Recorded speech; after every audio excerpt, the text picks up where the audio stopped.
Continuando con lo que es el libro de Padre Rico, Padre Pobre del autor Robert Kiyosaki, hoy vamos a ver lo que es el capítulo 2, lección 2. ¿Por qué impartir educación financiera? No se trata de cuánto dinero hagas, se trata de cuánto dinero puedas conservar. Repitiendo, no se trata de cuánto dinero hagas, se trata de cuánto dinero puedas conservar. En 1990, Mike tomó el control del imperio de su padre y de hecho creó que está haciendo un mejor trabajo que su antecesor. Nos vemos una o dos veces al año en el campo de golf. Él y su esposa tienen más dinero de lo que uno podría imaginar. El imperio de mi padre rico está en las mejores manos. Y Mai, a su vez, está preparando a su hijo para que tome su lugar, de la misma forma en que su padre nos preparó a nosotros. En 1994 me retiré a la edad de 47 años. Kim, mi esposa, tenía 37. El retiro, sin embargo, no significó dejar de trabajar, sino ser capaces de enfrentar cambios catastróficos no previstos. Lograr que, lograr que nuestra fortuna crezca de forma automática y siempre esté un paso adelante de lo que es la inflación. Nunca, nunca nuestros activos son suficientemente grandes para seguir creciendo por sí mismos. Es como plantar un árbol. Lo riegas por muchos años y luego, un buen día, ya no te necesita.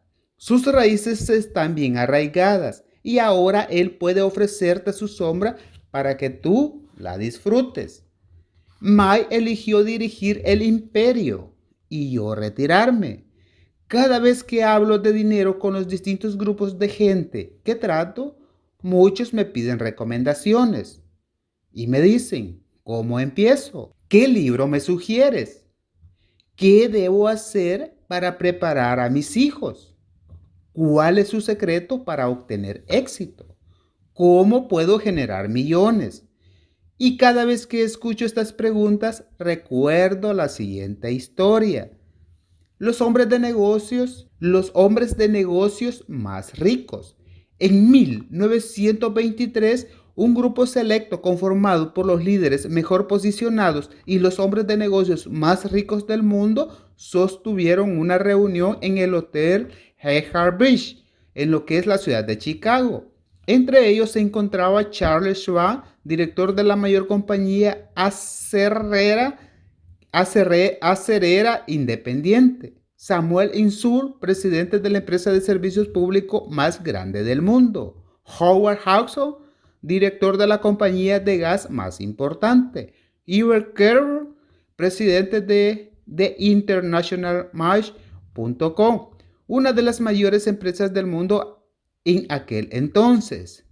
Y así se encontraban más empresarios, dueños de compañías y miembros de los que es el presidente o el gabinete, en el cual 25 años después, nueve de esos titanes terminaron su vida de la manera siguiente. Algunos murieron sin ningún centavo tras vivir sin ningún dinero de lo que habían hecho. Y es así lo que es la historia, dado que mucho de esos se explica en lo que es la historia, que se hicieron de grandes cantidades de dinero, pero así también terminaron sin nada. Notarás que esto pasó antes de lo que es el colapso de la bolsa de valores, lo que sucedió en 1929 y de la Gran Depresión, en la cual ellos lo sufrieron en carne propia. Hechos que el cual tuvieron un gran impacto en la vida de estos hombres.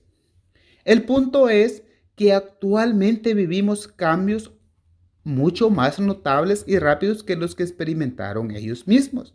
En mi opinión, en los años subconscientes habrá muchos colapsos y estallidos que imitarán las subidas y las bajadas que estos hombres enfrentaron. Por lo pronto, me preocupa que haya tanta gente enfocada en el dinero en lugar de lo que es su educación.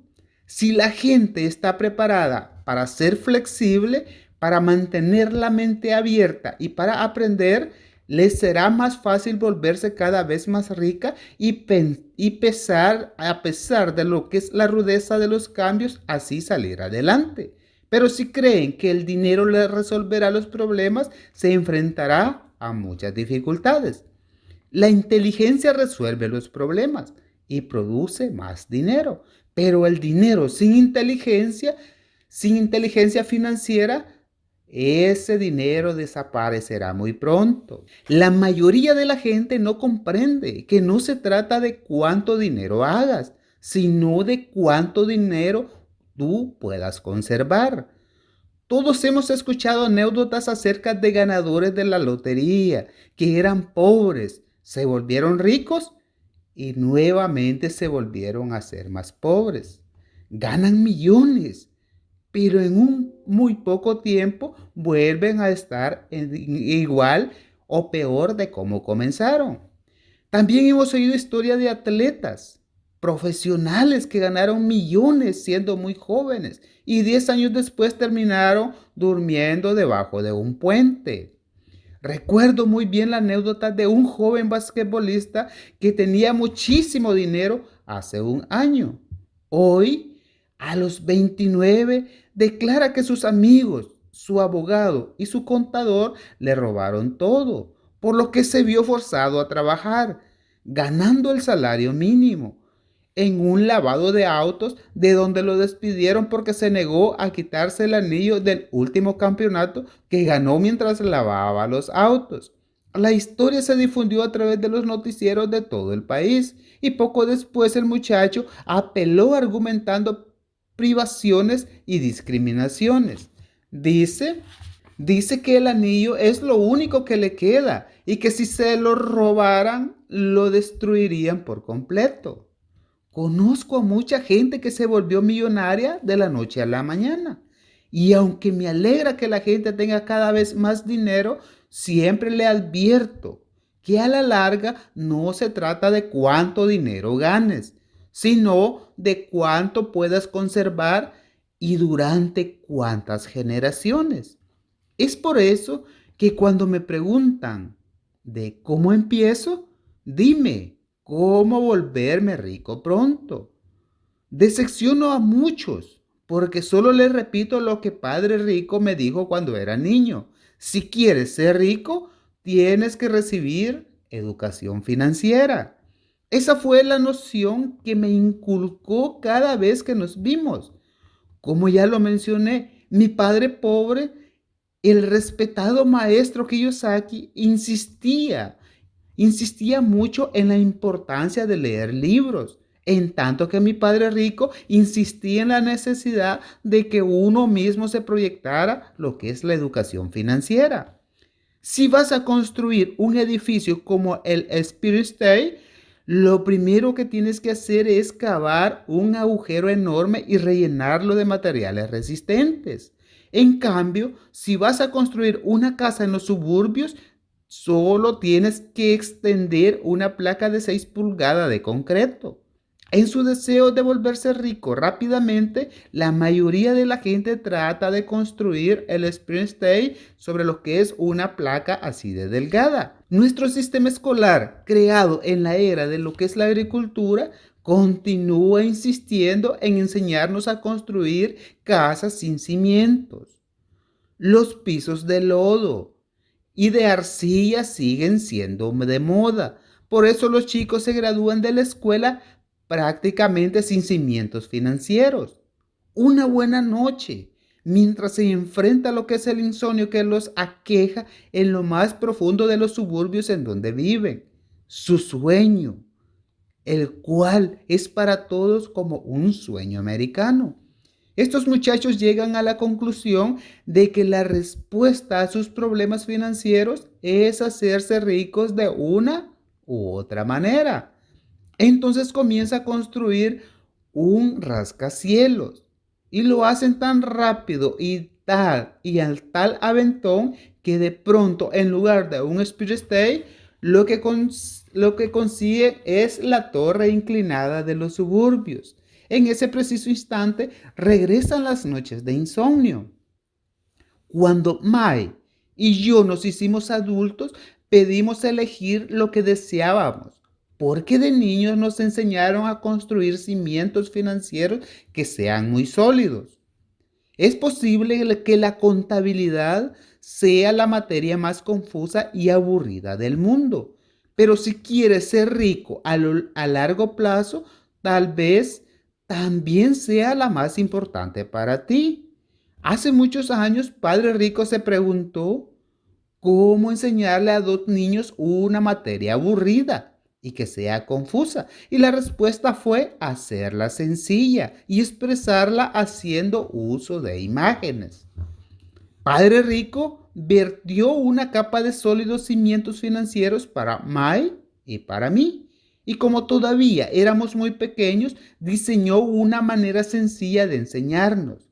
Durante muchos años se dedicó a hacernos dibujos y utilizó algunas palabras. Mai y yo entendimos las imágenes, la jerga de las finanzas y lo que es el movimiento del dinero. Más adelante, Padre Rico añadió los números. Actualmente, Mai puede realizar análisis contables mucho más complejos y sofisticados porque tiene que dirigir su imperio. Como mi imperio es más pequeño, no requiero de procesos tan sofisticados, pero es importante señalar que ambos tenemos los mismos cimientos. En las páginas siguientes te ofreceré una muestra de los sencillos dibujos que diseñó el papá de Mai para ambos. Aunque son muy elementales, estas imágenes sirvieron para guiar a dos niños a través del producto de generación de enormes cantidades de riqueza y a partir de cimientos sólidos y muy profundos. En la regla número 1 nos dice que debemos de diferenciar entre un activo y un pasivo y nosotros tenemos que comprar activos. Esto es lo único que necesitas saber si deseas ser rico. Es la regla número 1. Es la única regla. La mayoría de la gente no tiene idea de cuán profunda e importante es, a pesar de lo absurdamente sencilla que parece. Casi todos tienen problemas económicos porque no saben diferenciar entre un activo y un pasivo. La gente rica adquiere activos. Los pobres y la clase media adquieren pasivos a los que consideran que son activos. Solía decir Padre Rico. Cuando nos explicó esto a Mai y a mí, pensamos que bromeaba. Allí estábamos los dos, a punto de volvernos adolescentes y ansiosos por descubrir el secreto para volvernos ricos. Y esa fue su respuesta. Era tan sencilla que hicimos una larga pausa para reflexionar. ¿Qué es un activo?, preguntó Mai. No dejes que eso te inquiete ahora, dijo Padre Rico. Solo permíteme asimilar la idea. Si logras entender su simplicidad, tendrás un plan en la vida y tu camino en el aspecto financiero será más amable. Esta noción es tan simple que por eso que mucha gente no la capta. Quiere decir que lo único que necesitamos saber es qué son los activos y cómo adquirirlos. Y entonces nosotros seremos ricos. Entonces, fue lo que yo le pregunté. Padre Rico asintió. Así es, eso es así de simple. Si es tan simple, ¿por qué no todo mundo es rico?, le pregunté. Padre Rico sonrió. Porque la gente no sabe diferenciar entre lo que es un activo y lo que es un pasivo. Recuerdo que también le pregunté, ¿por qué están confusos? ¿Por qué están tan confundidos los adultos? Si es así de sencillo, si es tan importante, ¿por qué no todo mundo está interesado en averiguarlo? A Padre Rico solo le tomó unos minutos enseñarnos lo que eran los pasivos y lo que son los activos. Pero actualmente a mí mismo me resulta difícil explicarles el concepto a otros adultos. La sencillez de la idea elude a muchos porque fueron educados de una manera distinta. La demás gente recibió su información de otros profesionales provenientes de escuelas tradicionales, como tales como banqueros, contadores, corredores de bienes raíces y asesores financieros, entre otros. La dificultad radica en pedirles a los otros adultos que olviden lo que saben o que vuelvan a ser niños. Además, los adultos sienten que es vergonzoso ponerse a aprender definiciones tan sencillas. El principio de Padre Rico era mantener las cosas simples. Usaba el acronismo KISS o llamado beso en inglés, el cual significaba mantén las cosas simples. Y por eso procuró que los conceptos fueran fáciles de entender para nosotros. Gracias a eso, nuestros cimientos financieros fueron tan sólidos. Pero entonces, ¿qué es lo que provoca la confusión? ¿Cómo puede la gente tergiversar algo tan transparente? ¿Por qué alguien compraría un activo que en realidad es un pasivo? La respuesta está en la educación básica. El problema es que nos enfocamos en la palabra educación y no en el término de educación financiera. Lo que define si algo es un activo o un pasivo no son las palabras. De hecho, si en verdad deseas confundirte, busca los términos qué es activo y qué es pasivo. Búscalos en el diccionario. Sé que la definición suena adecuada para un contador, pero para la persona promedio no tiene mucha lógica. Por desgracia, los adultos somos demasiado arrogantes para admitir que algo no tiene sentido. Siendo niños, Padre Rico nos dijo a nosotros, lo que define a un activo no son las palabras, sino son las cifras. Si no pueden leer cifras, tampoco podrán distinguir entre un activo y una madriguera de ratas. En la contabilidad decía Padre Rico, lo importante no son los números, sino lo que estos te dicen. Es como con las palabras. Las palabras no son relevantes. Lo que importa es la historia que te cuenten. Un activo pone dinero a tu bolsillo y un pasivo es el que saca dinero de él. Eso es la definición sencilla de Robert Kiyosaki. Si quieres ser rico, tienen que saber leer y entender los números. Nos repitió Padre Rico más de 1000 veces. También insistió mucho en que los ricos adquieren activos y los pobres y la clase media adquieren pasivos. Hoy, hace 20 años, aprende, desaprende y reaprende. Esta cita es del futurólogo Alvin Toffler. Refleja lo que Padre Rico me dijo hace 2 décadas. Los analfabetos del siglo XXI no serán aquellos que no puedan leer o escribir, sino quienes no puedan aprender, desaprender y reaprender. Escucha bien, los analfabetas del siglo XXI no serán aquellos que no puedan leer o que no puedan escribir, sino quienes no puedan aprender, desaprender y reaprender. Ahora explicaré la diferencia entre activo y pasivo. La mayoría de los contadores y profesionales de finanzas discrepan de estas definiciones, pero debo insistir en que estos sencillos dibujos fueron de gran ayuda para que Mai y yo recibiéramos cimientos verdaderamente sólidos. Este es el patrón de flujo de efectivo de un activo. Tenemos lo que es el estado financiero y lo que es el ingreso. Después tenemos lo que son los gastos y el balance general de activos y lo que son los pasivos.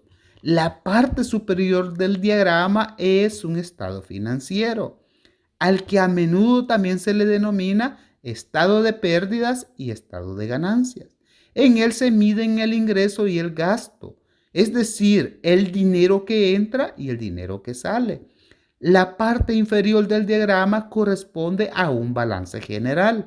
Se le llama así porque compara o salda los activos con los pasivos. Muchas personas inexpertas en finanzas no conocen la relación que hay entre el estado financiero y el balance general, pero es fundamental que tú la entiendas lo más pronto posible. Como ya lo mencioné, cuando éramos niños, Padre Rico solo nos explicó, los activos ponen dinero en tu bolsillo. Y es concreto, sencillo y muy práctico. Y los pasivos son los que sacan dinero de él. Ya que expliqué lo que son los activos y los pasivos, con imágenes que te sean más sencillas, entender lo que son las definiciones formales, un activo es algo que lleva dinero a tu bolsillo. Un pasivo es algo que saca dinero de él. En pocas palabras, esto es todo lo que necesitas saber. Si quieres ser rico, tienes que adquirir activos durante toda tu vida. Si quieres ser pobre o pertenecer a la clase media, dedícate a comprar pasivos. Los problemas económicos surgen porque la gente no cuenta con educación ni en lo referente a lo que es el lenguaje ni a los números. Si una persona tiene problemas financieros, es porque no entiende algo, ya sea en palabras o sea en cifras. Por eso, si deseas ser rico y conservar tu fortuna, necesitas entrenarte en estos dos importantes aspectos de lo que es la educación financiera. Entre ellos es el lenguaje y los números. Las flechas en los diagramas representan la forma en que se mueve lo que es el dinero. A esto se le llama flujo de efectivo. Los números por sí mismos no significan mucho. Son como palabras fuera de contexto. Lo que cuenta es la historia.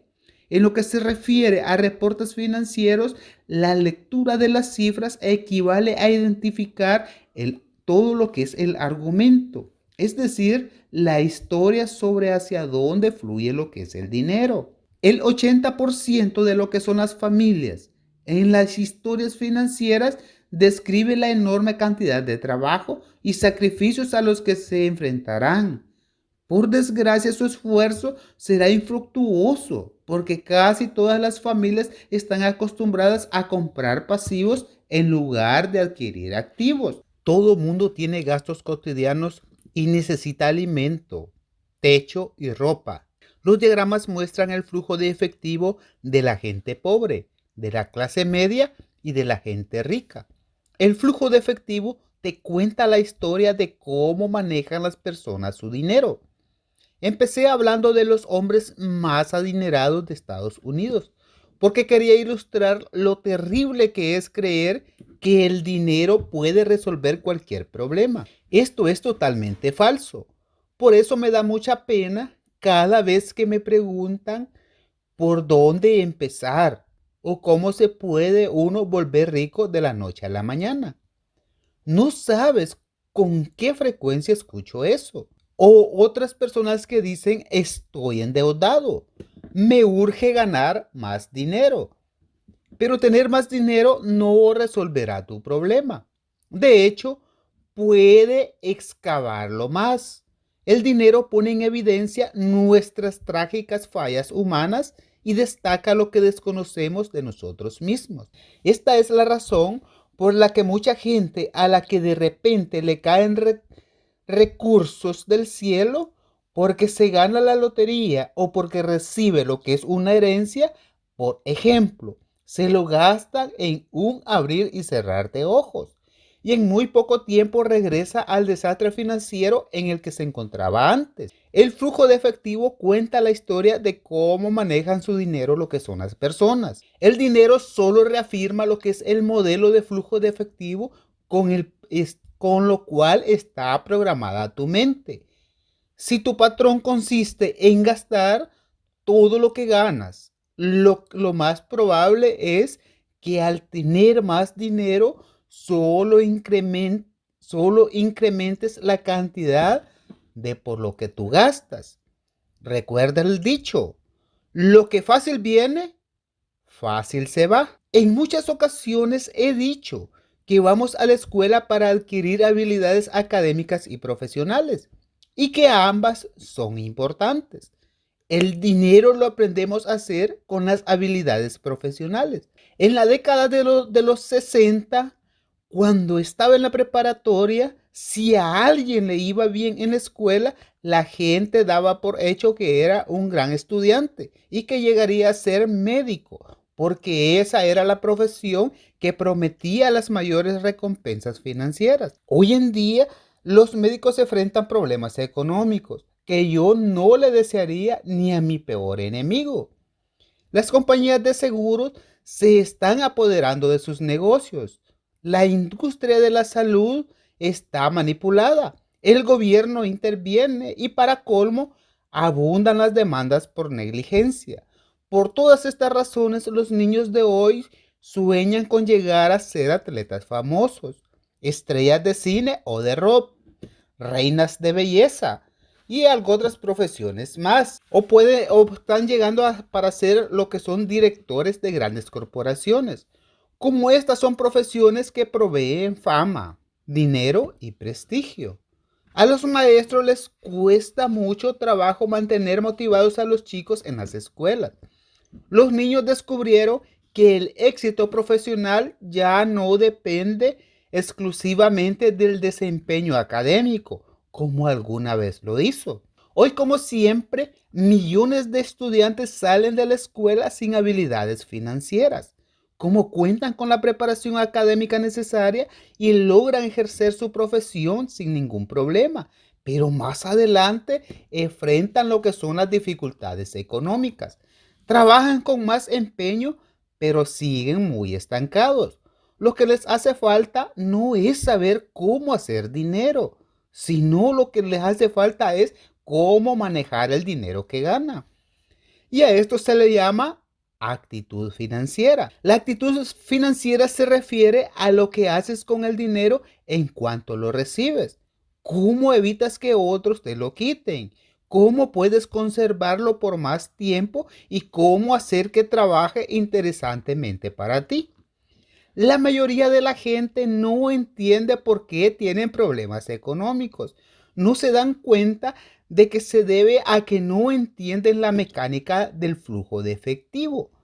Déjame explicarte. Hay quienes tienen estudios sólidos y son exitosos en el ámbito profesional, pero como carecen de educación financiera, tienen que esforzarse mucho más de lo que ellos deberían. Lo único que aprendieron a hacer fue lo relacionado con su profesión y no saben cómo hacer que el dinero trabaje duro para ellos. La búsqueda del sueño financiero se transforma en lo que es una pesadilla. La típica historia de la gente que trabaja hasta desfallecer ya se convirtió en lo que es un patrón. Las felices parejas de recién casados, egresados de las diferentes universidades, se mudan a sus departamentos rentados. Una vez ahí, se dan cuenta de que ya están ahorrando porque son dos personas viviendo en el mismo lugar y pagando una sola renta. El problema es que el departamento es pequeño y la pareja no tiene suficiente espacio. Deciden capitalizar el ahorro y se fijan como meta comprar una casa soñada, un nido para tener hijos. Ahora cuentan con dos sueldos y empiezan a enfocarse a sus carreras. Sus ingresos se van incrementando a la par de sus gastos. Los impuestos representan el mayor gasto de casi toda la gente. Muchos creen que el impuesto que más los empobrece es el impuesto por ingresos. Pero en el caso de los estadounidenses es el seguro social. Desde la perspectiva del empleado, todo parece indicar que la tasa del impuesto de seguridad social combinada con el Medicaid es de apenas 7.5%, pero en realidad es del 15%, porque el empleador tiene que darle a seguridad social. lo que es una cantidad igual a la que pagan los empleados. En pocas palabras, a tu empleador no le permiten entregarte ese dinero y para el colmo también tienes que pagar impuestos por ingresos sobre la cantidad que se deduce de tu sueldo por impuestos de seguridad social. Todo va bien hasta que descubres que este es un ingreso que nunca recibiste porque el empleador lo retuvo y se lo entregó directamente al gobierno. Pero volvamos a la joven pareja.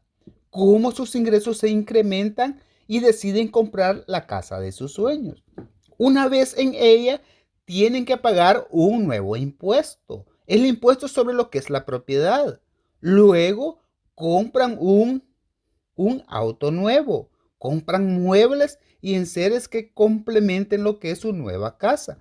Y de repente despiertan un día y descubren que su columna de pasivos está repleta de deudas por hipoteca. Y además tienen lo que son tarjetas de crédito. Los pasivos se están incrementando masivamente. Ahora los recién casados están atrapados en lo que es la famosa carrera de la rata. Poco después llega lo que es un bebé y tienen que trabajar más. El proceso se repite. Ingresos mayores generan impuestos mayores.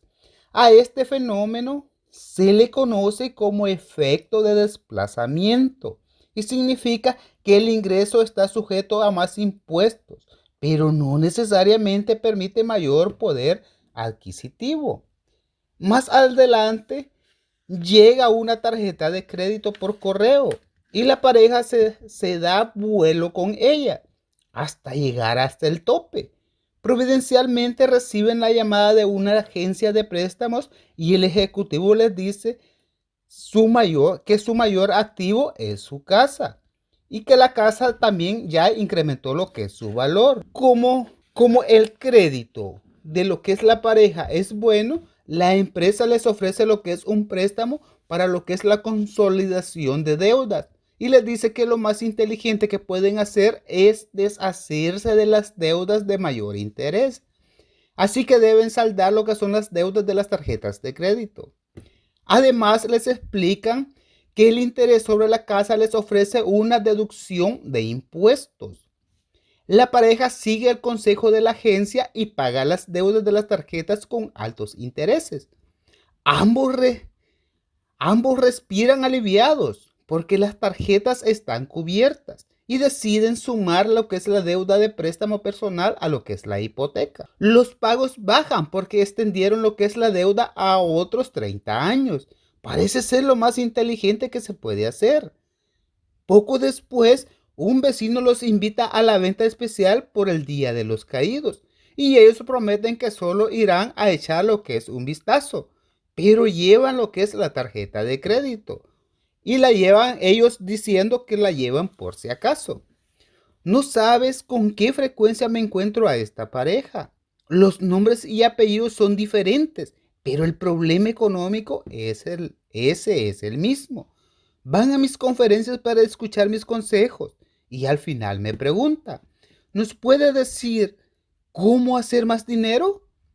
Esta gente no alcanza a ver que su verdadero problema radica en la forma en que eligen ganar el dinero que sí tienen. Todo es consecuencia de su nula educación financiera y de que no saben diferenciar entre lo que es un activo y lo que es un pasivo.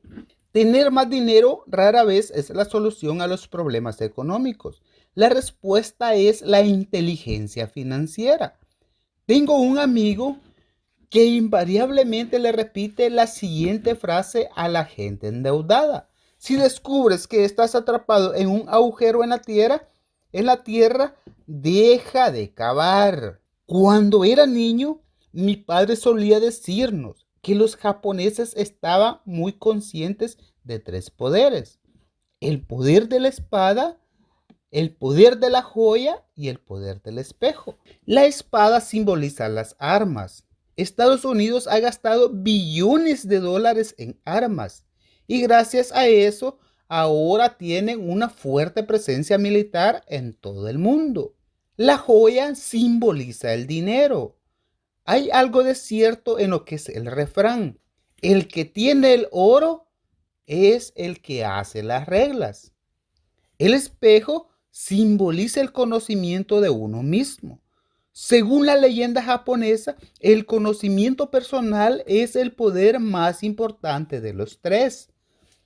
La gente pobre y la de la clase media permiten que el poder del dinero los controle. El mero hecho de levantarse para ir a trabajar cada vez con más ganas para conseguirlo es lo que le impide a la gente preguntarse si lo que está haciendo es lógico. Esto, a su vez, la limita desde antes de salir de su casa. La mayoría se encuentra a merced del dinero porque no entiende su funcionamiento. Si usaran el poder del espejo, ya se habrían preguntado, ¿pero qué sentido tiene esto? Con frecuencia, en lugar de confiar en su sabiduría personal, en el genio e inteligencia que radica en todos nosotros, la gente prefiere imitar a la multitud. Todos hacen las cosas porque ven que otros las hacen. Se conforman en lugar de cuestionarse. Y a veces repiten sin pensar lo que les han dicho siempre. Diversifícate. Tu casa es un activo. Tu casa es tu mayor inversión. Si te endeudas más, entonces puedes conseguir más.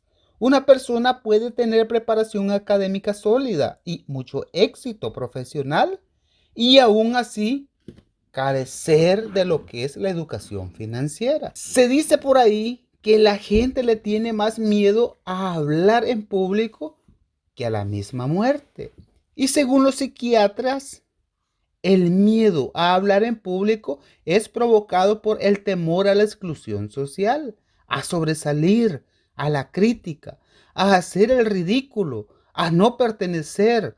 El miedo a ser distinto en lo que inhibe a la gente y le impide buscar nuevas formas de resolver sus problemas. A eso se refería mi padre pobre cuando decía que los japoneses valoraban lo que es el poder del espejo por encima de los demás solo cuando nos mirábamos en él. Podemos ver lo que es la verdad. El miedo es lo que hace a la gente decir, no te arriesgues. Sucede en todos los ámbitos, tanto lo que es en el deportivo, en el personal, en el profesional y exclusivamente en el financiero.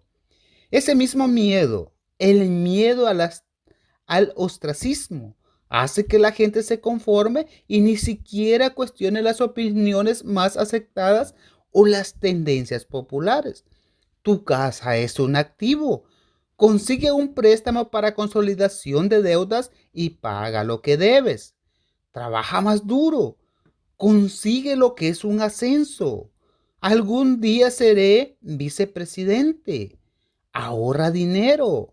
En cuanto consiga un aumento, compraré una casa nueva para la familia. Los fondos mutualistas son seguros. Por desgracia, muchos problemas financieros surgen porque la gente siempre quiere estar al mismo nivel que los vecinos. A veces lo único que necesitamos hacer es mirarnos lo que es al espejo y quitarle la palabra a los temores para cedérsela a nuestra sabiduría interior. A los 16 años, Mai y yo empezamos a tener problemas en la escuela. No éramos malos chicos, pero nos estábamos alejando de los demás. Trabajábamos para el papá de Mai todos los días, incluso los fines de semana. Después del trabajo pasábamos un par de horas más con él sentados en la mesa y teníamos la oportunidad de verlo, reunirse con sus banqueros, con los abogados, contadores, corredores inversionistas, gerentes y empleados. Frente a nosotros había un hombre que abandonó la escuela a los 13 años, pero ahora dirigía, daba instrucciones y daba órdenes y les hacía preguntas a personas con muchos más estudios que él. La gente atendía todas sus peticiones y se preocupaba si él no aprobaba sus actos. Era un hombre que no siguió a las multitudes, que llegó a su país a sus propias conclusiones y que detestaba lo que es la frase: tenemos que hacerlo de esta manera, porque así lo hace todo mundo. Lo mismo le sucedía con nosotros no podemos. De hecho, si quieres que hicieran algo, solo tenías que desafiarlo diciéndole: no creo que puedas. Mai y yo aprendimos más asistiendo a sus reuniones que en todos los años que pasábamos en la escuela, incluyendo los que fuimos a la universidad.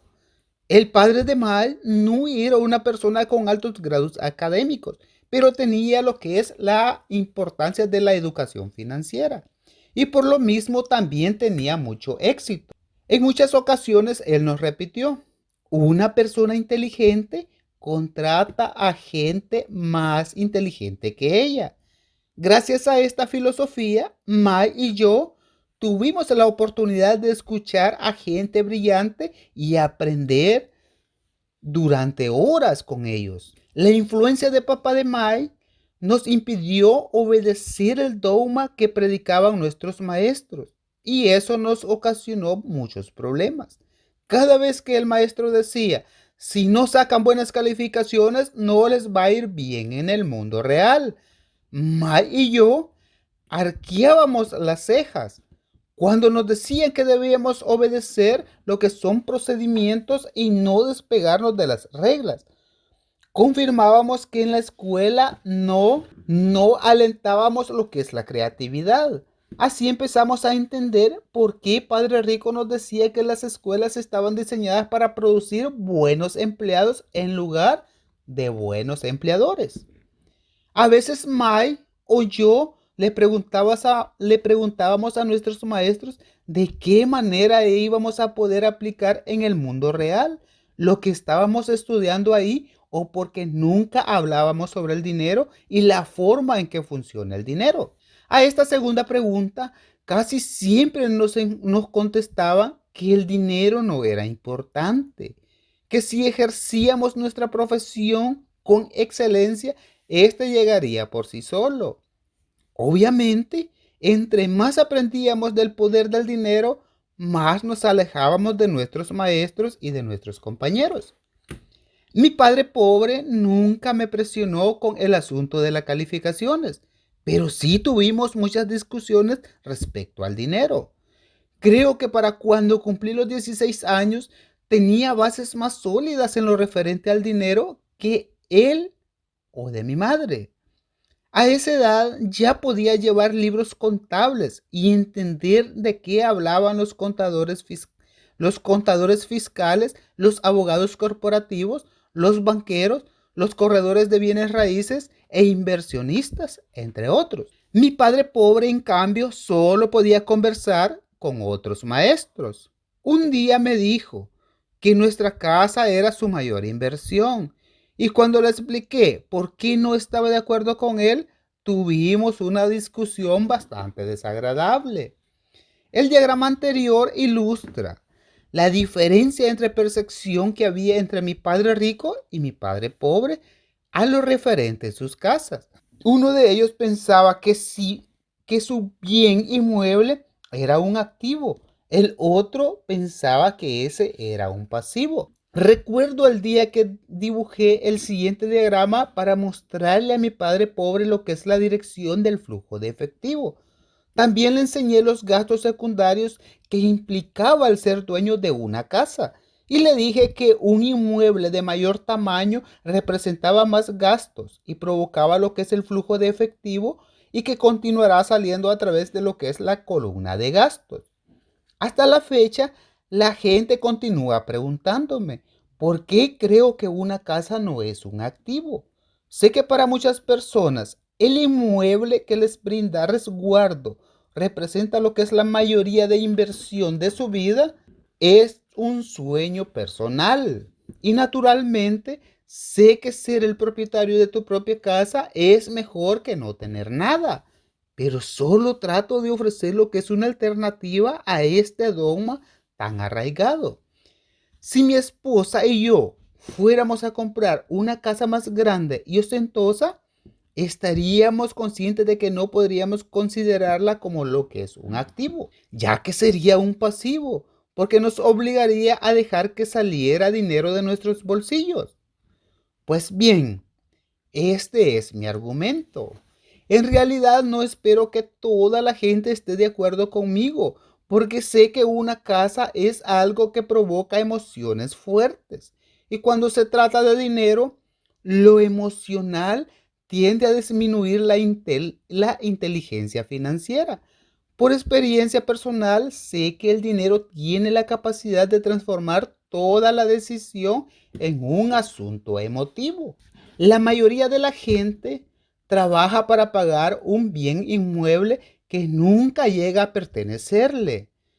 O dicho de otra forma, casi todo mundo compra una casa nueva cada cierto tiempo y en cada ocasión incurre en un nuevo esquema de pago a 30 años para cubrir lo que es el anterior. A pesar de que la gente recibe beneficios fiscales sobre los intereses por lo que son los pagos hipotecarios, también cubre todos sus otros gastos con dinero neto después de lo que son los impuestos, incluso cuando ya terminó de pagar lo que es la hipoteca. Los padres de mi esposa estuvieron a punto de sufrir lo que es un ataque cuando los impuestos sobre lo que es la propiedad de su casa se incrementaron a $1,000 cada mes. Como eso sucedió ya que estaban retirados, el aumento significó una gran carga en sus presupuestos para lo que es el retiro. Al final, se tuvieron que mudar. El valor de las casas no siempre sube. Tengo amigos que deben $1,000,000 por una casa y que actualmente se vendería por una cantidad muchísimo menor. Las mayores pérdidas son las que se producen por dejar pasar lo que son las oportunidades. Si tienes todo tu dinero invertido en tu casa, tal vez te verás forzado a trabajar más porque tu capital continuará agrandando lo que es la columna de gastos en lugar de añadirse a la de activos. Eso es decir, seguirá el clásico patrón de flujo de efectivo de la clase media. Si una pareja joven le inyectara más dinero a su columna de activos desde el principio, le sería menos difícil enfrentar su vejez, porque para entonces los activos habrían crecido y estarían disponibles para cubrir sus gastos. Con mucha frecuencia, la casa que uno habita solo sirve como garantía para solicitar un préstamo hipotecario y cubrir los gastos que le han ido acumulando. En resumen, tomar la decisión de poseer una casa demasiado costosa en lugar de adquirir un portafolio de inversiones tiene un impacto que se manifiesta en por lo menos las tres maneras siguientes. Número uno, pérdida de tiempo. Tiempo en que otros activos pudieran aumentar de valor. Número dos, pérdida de capital adicional que pudo invertirse en lugar de usarse para pagar los altos costos de mantenimiento, el cual genera la casa. Número 3. Pérdida de educación. Con frecuencia, la gente incluye su casa, sus ahorros y sus planes de retiro en la columna de activos. Como no tiene dinero para invertir, sencillamente no lo hace. Esto le impide lo que es acumular experiencias de inversiones y por eso nunca llega a ser que en el ámbito financiero se conoce como lo que es inversionista sofisticado. Para el colmo, las mejores inversiones siempre se las ofrecen los inversionistas más experimentados, quienes a su vez se las deben a la gente a la que no les gusta correr lo que son los riesgos. Te puede parecer extraño, pero con todo esto no quise decir que no debas comprar lo que es una casa. Lo que quiero decir es que debes entender la diferencia entre lo que es un activo y lo que es un pasivo. Si yo quiero una casa más grande, primero debo adquirir activos que generen lo que es el flujo de efectivo para pagar esa casa. El estado financiero personal de mi padre pobre es reflejo de la vida de una persona que terminó atrapada en lo que es la carrera de las ratas. Su gasto se equipara a lo que es su ingreso y eso le impide guardar lo suficiente para invertir en lo que son activos. Evidentemente los pasivos siempre terminan siendo mayores. El diagrama que aparece a continuación muestra el estado financiero de mi padre. Una imagen vale más que 1000 palabras. Como podrías ver, sus ingresos y sus gastos son equivalentes y sus pasivos son mayores que sus activos.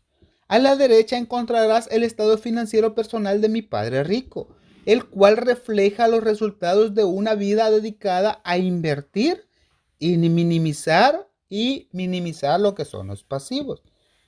Hoy hace 20 años tu tarjeta de puntuación. Si no cuentas con un estado financiero, realmente no sabes en qué lugar del juego financiero te encuentras en la vida. Te guste o no, el dinero te dice la puntuación de tu juego. Y en este caso el estado financiero es tu tarjeta de puntuación. Los bancos, los bancos quieren estados financieros, estado de ingresos y gastos, balance general para saber qué tan bueno ha sido tu desempeño en lo que es en el juego financiero de la vida. ¿Por qué los ricos se vuelven más ricos? Al analizar el estado financiero de mi padre rico, podemos ver por qué los ricos se vuelven más ricos. La columna de activos genera ingresos más que suficientes para cubrir los gastos y el balance se reinvierte en la misma columna. Esta sigue creciendo y por lo tanto los ingresos que produce también se van multiplicando. Y aquí el secreto de por qué los ricos se vuelven más ricos. Tenemos lo que es el estado financiero, tenemos los ingresos y tenemos los gastos. Y el balance general, tenemos activos y tenemos los pasivos. Ahora vamos a lo contrario. ¿Por qué la clase media siempre tiene dificultades? La clase media se encuentra en un estado de contrariedad permanente. Los ingresos principales de la gente que pertenece a este sector provienen de su salario. A medida que los sueldos aumentan, los impuestos también suben. Los gastos tienden a incrementarse en proporción a lo que es el salario. De ahí proviene lo que es el concepto de lo que le llama la carrera de la rata. La clase media considera que su casa es un activo primario y por eso no invierte en activos que le produzcan más ingresos. Y entonces el estado financiero va hacia arriba lo que es el ingreso y también los gastos. Y el balance general igual forma en lo que son los activos y lo que son los pasivos. Este modelo en el que a la casa se le considera lo que es una inversión y la filosofía de que un aumento de sueldo implica que es posible comprar lo que es un bien inmueble mayor o gastar más, es la base de nuestra endeudada sociedad actual. El incremento en el gasto lleva a las familias a incurrir en deudas más grandes y les produce mayor incertidumbre financiera a pesar de su crecimiento laboral y de los aumentos que reciben de manera regular. Es un estilo de vida de alto riesgo, producto de una educación financiera que es muy deficiente. La pérdida masiva de empleos en tiempos recientes es prueba de lo vulnerable que es en realidad la clase media. Entre ellos tenemos lo que son los planes 401k. Están reemplazando lo que son a los planes de pensiones de lo que son las empresas y también a lo que es la seguridad social. ¿Quién se encuentra en este problema? Que no se puede confiar en ella como una fuente de ingresos segura para lo que es el retiro. Ante este panorama, es lógico que el pánico se extiende entre lo que es la clase media.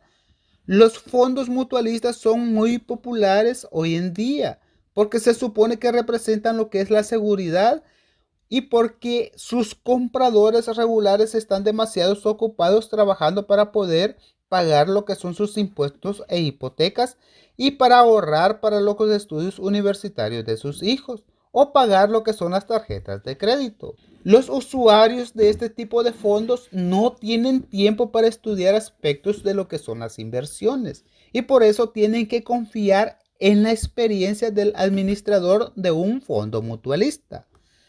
Además, como en el fondo incluye varios tipos de inversión, los usuarios creen que su dinero estará más seguro, ya que se encontrará de una forma diversificado. Los usuarios generalmente se trata de un sector de la clase media que cuentan con estudios universitarios, se apegan al dogma que pregonan los corredores de fondos y los asesores financieros, juegan a la segura y el cual tampoco no corren riesgo. La verdadera tragedia radica en que la falta de educación financiera es lo que genera los riesgos que enfrenta a la gente promedio de lo que es la clase media, la cual se ve obligada a jugar a la segura porque su situación financiera siempre es, en el mejor de los casos, endeble. Sus balances generales carecen precisamente de eso, de lo que son los balances. Estas personas tienen una fuerte carga de pasivos y no poseen activos legítimos que le generen más ingresos. Tristemente, la única fuente de ingresos es la clase media, que es su cheque en el cual le aparece en su nómina. Y por eso su estilo de vida depende por completo de lo que es su empleador. Para el colmo, cuando se presenta esas oportunidades que solo aparecen una vez en la vida, no pueden aprovecharlas. Trabajan demasiado, pagan demasiados impuestos y sus deudas nunca se les acaba. Como mencioné al principio de esta sección, la regla te exige diferenciar entre un activo y lo que es un pasivo. En cuanto asimiles el concepto, concentra tus esfuerzos en adquirir activos que generen ingresos. Esa es la mejor manera de iniciar el camino a lo que es la riqueza. Si continúas haciéndolo, tu columna de ingresos crecerá. Mantén los pasivos y los gastos al mínimo para que tu dinero esté disponible y puedas seguir añadiendo activos a la columna correspondiente. En muy poco tiempo la cantidad de activos que manejes será tan grande que estarás en posibilidades de contemplar inversiones de un grado de especulación y de mayor inversiones que podrán tener retornos del 100% al infinito. Inversiones de $5,000 que en poco tiempo se te convertirán en 1,000,000 más. Me refiero a esas inversiones que la clase media considera como inversiones demasiado riesgosas. Recuerda que para la gente que cuenta con educación financiera, invertir no implica riesgo, no implica riesgos tan abrumadores. Si solo limitas a los demás, en cambio terminarás en el siguiente panorama. Y si eres empleado y también tienes una casa, el esfuerzo que inviertas te lucirá así de la siguiente manera. Número 1. Trabajo para la empresa. Los empleados enriquecen al dueño del negocio o a los socios, pero nunca se enriquecen a ellos mismos. Tu esfuerzo servirá para acrecentar el éxito y la cantidad de dinero que estará disponible para el retiro del dueño. Número 2. Trabajo para el gobierno. El gobierno toma su tajada de su cheque de nómina antes de que llegue a tus manos. Si te matas trabajando, solo incrementas la cantidad de impuestos que el gobierno no toma. En general, el trabajo que lleva a cabo la gente entre enero y mayo solo sirve para cubrir lo que tienes que pagarle al gobierno. Número 3. Trabajo para el banco. El siguiente mayor gasto después de pagar impuestos es usualmente el que corresponde al pago de hipoteca y de lo que son las deudas de las tarjetas de crédito. El problema de trabajar cada vez más es que cada uno de esos 3 niveles te obliga a ceder una porción mayor de tu esfuerzo. Tienes que aprender a hacer que el aumento en tu trabajo te beneficie a ti y a tu familia, de que te beneficie de una manera directa. ¿Cómo deberás fijar tus metas cuando al fin decidas concentrarte en tu propio negocio. O es decir, enfocar tus esfuerzos para conseguir activos en lugar de un cheque más grande. Bueno, de entrada, debes saber que la mayoría tiene que conservar su empleo y continuar dependiendo de su sueldo para poder enfrentar la adquisición de activos. ¿Cómo puedes medir el balance del éxito obteniendo a medida que crezcan tus activos? ¿Cómo puedes confirmar una persona que ya es rica, que ya cumplió con lo que es su objetivo? Además de tener mis propias definiciones para los conceptos de activos y pasivos, también tengo una idea específica de lo que es la riqueza. La tomé prestada de un hombre llamado Buckminster Fuller. Algunos lo consideran un charlatán y otros lo consideran como un genio. Hace varios años causó controversia entre los arquitectos porque solicitó una patente para algo a lo que él le llamó domo geodésico. En su solicitud, por cierto, Fuller también mencionó lo que es la riqueza. Al principio parecía un poco confuso, pero al seguir leyendo empezaba a sonar bastante lógico. La riqueza es la capacidad de una persona para sobrevivir cierta cantidad de días en lo que es su futuro. O dicho de otra manera, si dejara de trabajar hoy, ¿cuánto tiempo podría sobrevivir? A diferencia de la definición del valor neto, diferencia entre tus activos y diferencia entre tus pasivos, el cual se caracteriza por incluir los objetos inútiles más costosos y un valúo de los mismos. Esta definición de riqueza nos ofrece una forma de medición verdaderamente precisa. Con ella podría medir y saber en dónde me encuentro en relación con mi objetivo de volverme independiente y económicamente libre. A pesar de que el valor neto de una persona a menudo incluye activos que no producen efectivo, como artículos que compraste alguna vez y ahora están empolvándose en lo que es el garage.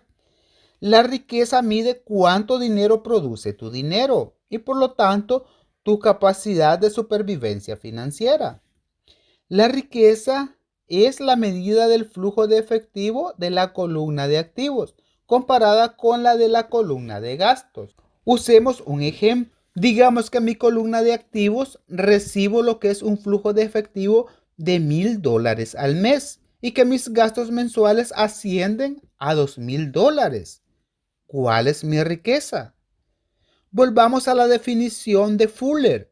¿Cuántos días puedo vivir de aquí en adelante de acuerdo con esta medición? Si considero meses de 30 días, entonces tengo un flujo de efectivo suficiente para medio mes. En cuanto logré tener un flujo de efectivo mensual de $2,000 proveniente de mis activos, ¿podré considerarme una persona con cierta capacidad de supervivencia? Esto significa que aunque todavía no sea rico, tengo lo necesario para vivir. Ahora cuento con ingresos mensuales, producto de mis activos, que cubren lo que son los gastos por esa misma cantidad de tiempo. Pon particular atención en el hecho de que en este punto ya no dependo del sueldo. Me enfoqué en construir una columna de activos que me permita independizarme, en el cual lo logré. Si en este momento renunciara a mi trabajo, podría cubrir mis gastos mensuales con el flujo de efectivo que generan mis activos. Mi siguiente objetivo sería retirarme el exceso de flujo de efectivo en lo que es la columna de activos. Entre más recursos vayan a esta columna, entonces más será fortalecida. Y entre más crezcan mis activos, más incrementará el flujo de efectivo. Además, mientras mantenga mis gastos por debajo del flujo de efectivo proveniente de los activos, mi riqueza seguirá creciendo y recibiré más ingresos de fuentes que no tendrán nada que ver con el trabajo físico que desarrolle todos los días. Si este proceso de reinversión continúa, estaré en el camino a volverme rico. Pero recuerda lo siguiente: los ricos compran activos, los pobres solo incrementan sus gastos. La clase media compra pasivos que ellos creen que estos son activos. Entonces, ¿cómo puedo empezar a enfocarme en mi negocio y dedicarme solo a él? En el siguiente capítulo, lee lo que tiene que decir al respecto el fundador de McDonald's. Y eso lo veremos en lo que es en el capítulo número 2, lección 2, ¿por qué impartir en educación financiera? Vamos a lo que es el resumen del capítulo 2 de la lección 2, ¿por qué impartir educación financiera? Volvimos a visitar a Robert y a May unas 3.5 décadas después. May se hizo cargo de la compañía de su padre y desempeñando su trabajo incluso mejor de lo que había hecho Padre Rico, en el cual Robert, por su lado, se retiró en 1994 a la edad de 47 años. La riqueza de él y su esposa siguen creciendo de forma automática como un árbol bien plantado. Robert comparte la anécdota de lo que es la reunión de algunos de nuestros líderes más importantes y hombres de negocios más ricos en el año de 1923.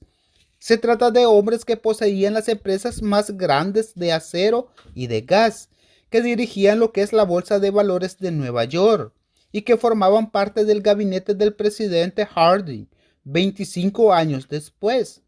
Casi todos terminaron en una situación trágica, en el cual le quiero decir que terminaron en bancarrota, exiliados o terminaron en prisión.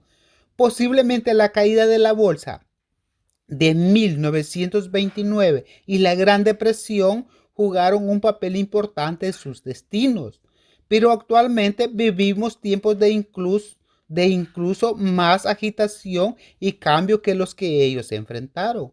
Nuestra educación y capacidad de aprender son más importantes para la supervivencia que lo que es el dinero. ¿Por qué no? Porque no se trata de cuánto produzcas, sino de cuánto puedas conservar y por cuántas generaciones lo puedes conservar. Así que cuando la gente le pregunta a Robert por dónde comenzar para volverse rica, él les da la misma respuesta que recibió de su padre rico. Si quieres ser rico, tienes que recibir educación financiera. Robert compara la forma en que mucha gente actúa con tratar de construir un rascacielos sobre lo que es una placa para la construcción de una casa.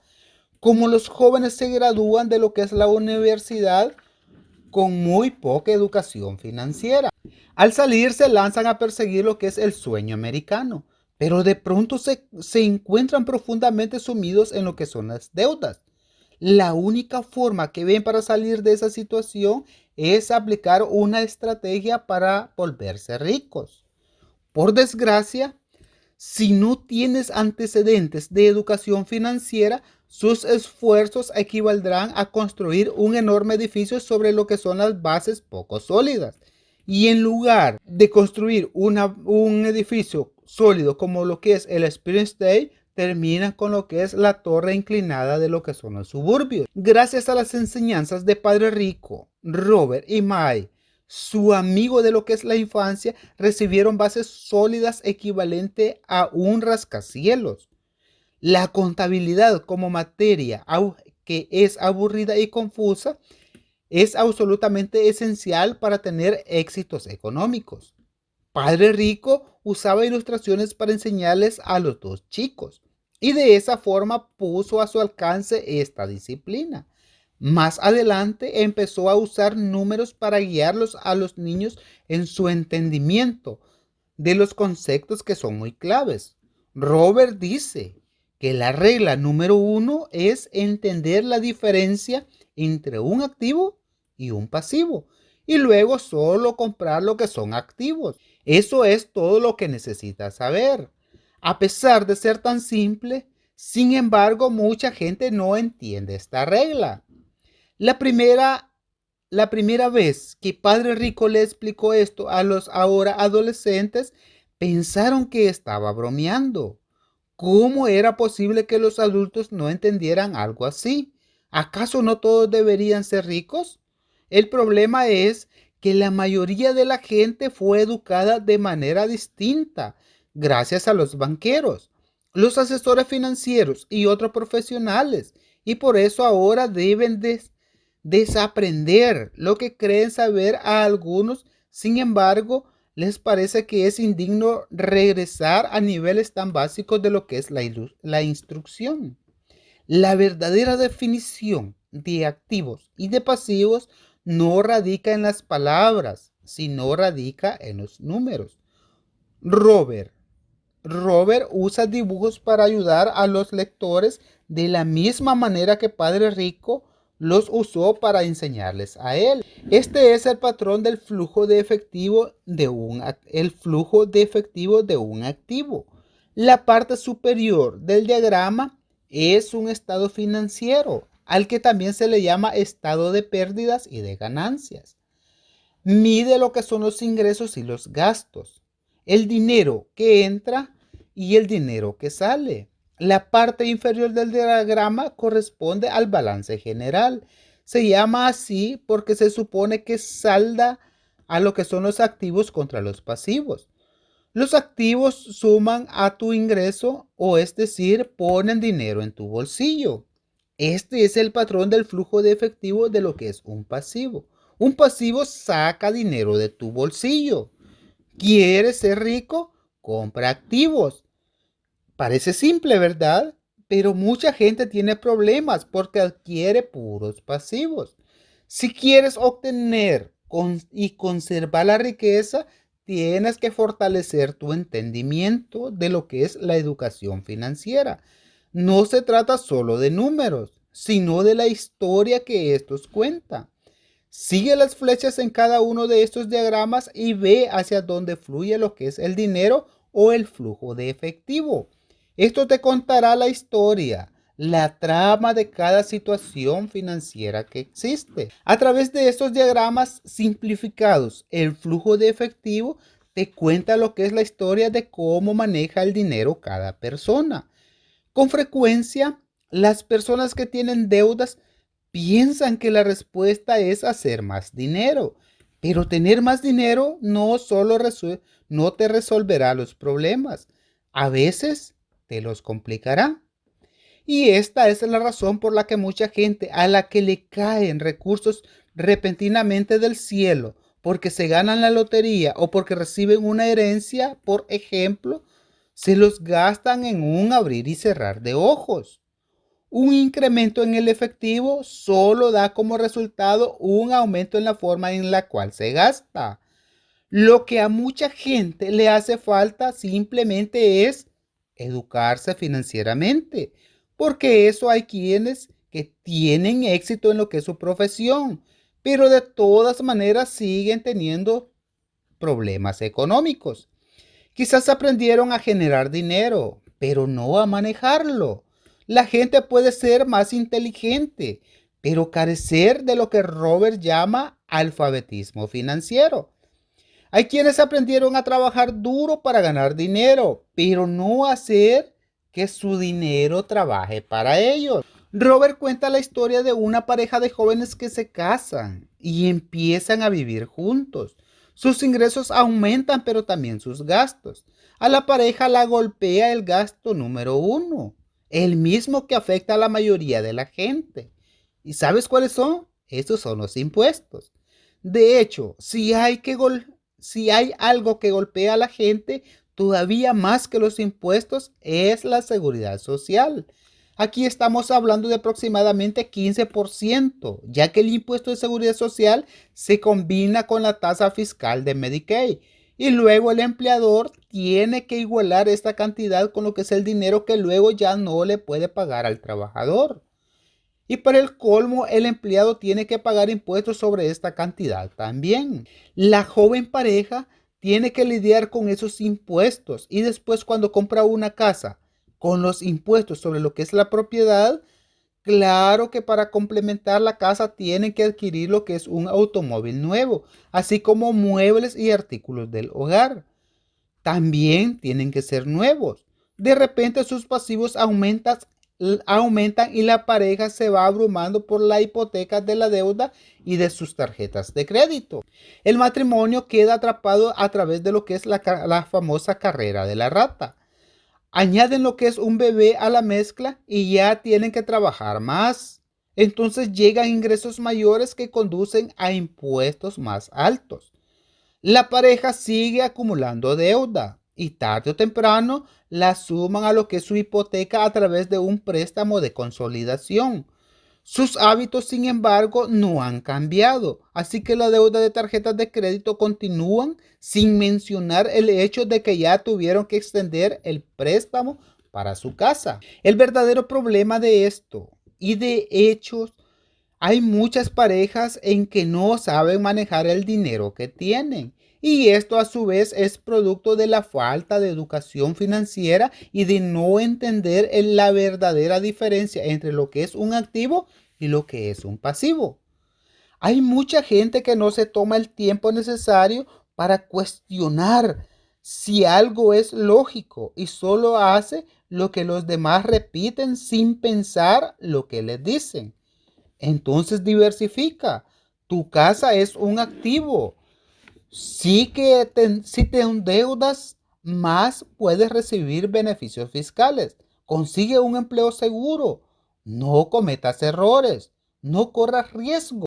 Es por eso que gracias a la enorme cantidad de tiempo que Robert y Mai pasaron en reuniones con Padre Rico, aprendiendo de lo que son personas inteligentes y personas a las que él se rodeaba, entonces aprendieron mucho. Aprendieron en cuestionar el dogma estándar de que se enseña, de que la enseñanza en las escuelas. Esto, por supuesto, empezó a causar problemas e hizo que se alejaran de lo que son sus maestros. ¿Qué quiso decir Robert? Llegó el momento de reflexionar. Pregúntate, ¿qué quiso decir Robert aquí y por qué dice eso? En esta sesión puedes o no estar de acuerdo con él, pero el objetivo es siempre entenderlo. No se trata de cuánto dinero produzcas, se trata de cuánto dinero tú puedes conservar. La inteligencia resuelve los problemas y produce dinero, pero el dinero sin inteligencia financiera es dinero que desaparece muy pronto. Si vas a construir un edificio, primero tienes que hacer es cavar un agujero enorme y rellenarlo con materiales resistentes. Y si vas a construir una casa en los suburbios, solo tienes que extender una placa de 6 pulgadas de concreto. En su deseo de volverse rico, rápidamente la mayoría de la gente trata de construir un edificio, pero no sienta las bases resistentes, ya que la gente rica adquiere activos y los pobres y la clase media adquieren puros pasivos y ellos los consideran que son activos. Si tu patrón consiste en gastar todo lo que ganas, lo más probable es que al tener más dinero, simplemente incrementarás la cantidad de gasto. Y así es como termina lo que es este tema. Ahora vamos con algunas preguntas adicionales. Número 1. ¿Cuándo empezó tu educación financiera? ¿Fue con este libro o con otra fuente? Número 2. ¿Cómo reaccionaste cuando leíste por primera vez la definición de Robert? ¿Cómo lo define de activos y cómo define pasivos? Número 3. ¿Cómo reaccionaste cuando declaró que tu casa no era un activo? ¿Considerabas que lo era? ¿Tu opinión cambió después de que expuso todo lo que es su argumento? Número 4. ¿Cuál de las situaciones de flujo de efectivo refleja mejor tu vida? Número 5. Además de tu casa, ¿poseías alguna otra cosa que creías que era un activo, pero después descubriste que en realidad era un pasivo? Número 6. ¿Estarías de acuerdo con la siguiente afirmación? Lo que le hace falta a la mayoría de la gente no es educación sobre cómo hacer dinero, sino sobre cómo administrar ese dinero. Número 7. Padre Rico les dijo a los chicos que en la contabilidad no importan los números, sino lo que estos te cuentan. ¿Qué historia cuentan los números en tu vida? Número 8. ¿Ha habido algún momento en que un logro aparentemente positivo, como es un ascenso o un aumento de sueldo, no te hayan llevado al resultado que esperabas en lo que es un balance general? Número 9. ¿Cuántos días en el futuro podrías sobrevivir si dejaras de trabajar hoy? ¿Esa cantidad te sorprende o te asusta? Y entre algunas definiciones tenemos que activo es algo que lleva dinero a tu bolsillo con una cantidad mínima de esfuerzo. Balance general es parte inferior del diagrama del estado financiero. Se llama así porque supuestamente debes saldar los activos contra los pasivos. Flujo de efectivo es dinero que entra, tales como ingreso, y dinero que sale, tales como gasto. Lo que determina si algo es ingreso o gasto, activo o pasivo. Es la dirección que toma el flujo de efectivo. El flujo de efectivo te cuenta la historia. Regla de oro. ¿Qué es regla de oro? El que tiene el oro es el que hace las reglas. Ingreso. Ingreso es dinero que se recibe como resultado de las actividades normales de negocios que realiza un individuo o una empresa. Pasivo, algo que saca dinero de tu bolsillo. Y ahora vamos con seguridad social. Es un programa de bienestar o protección social que generalmente se fondea a través de sus sustracciones a la nómina, el cual subsidia a personas mayores o con discapacidades. Y estas son las palabras o definiciones de lo que se hablaron en el capítulo número 2 de la lección 2. Ahora vamos a ver lo que es el capítulo 3, lección 3, el cual se denomina Ocúpate de tu propio negocio.